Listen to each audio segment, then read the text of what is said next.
పాలకూర స్మూతీకి కావాల్సిన ఇంగ్రీడియంట్స్: సన్నగా తరిగినటువంటి పాలకూర, కొబ్బరి పాలు, అరటిపండు.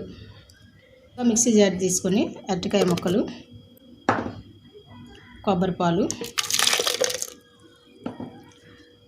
పాలకూర వేసుకొని మిక్స్ చేసుకోవాలి. పాలకూరలో ఎక్కువ బి విటమిన్, సి విటమిన్ ఎక్కువగా ఉంటుంది. శిరోజాలకు కూడా చాలా మంచిది. ఏదో ఒక రూపంలో పాలకూర రోజు ఇచ్చేయటం వల్ల జుట్టుకి ఆక్సిజన్ అందిస్తుంది.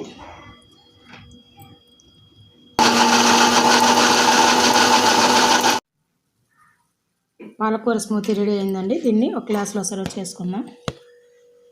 పాలకూరలో ఐరన్ కంటెంట్ ఎక్కువ ఉంటుంది. ఇది జుట్టు రాలకుండా ఉండటానికి, మాడు ఆరోగ్యంగా ఉండటానికి ఈ పాలకూర చాలా బాగా పనిచేస్తుంది.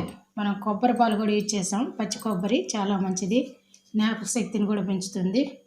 ఏదో ఒక రూపంలో, కర్రీ రూపంలో కానీ, రైస్ రూపంలో కానీ, ఫ్రై రూపంలో కానీ పాలకూర రోజు వాడటం వల్ల శిరోజాలకు చాలా మంచిది.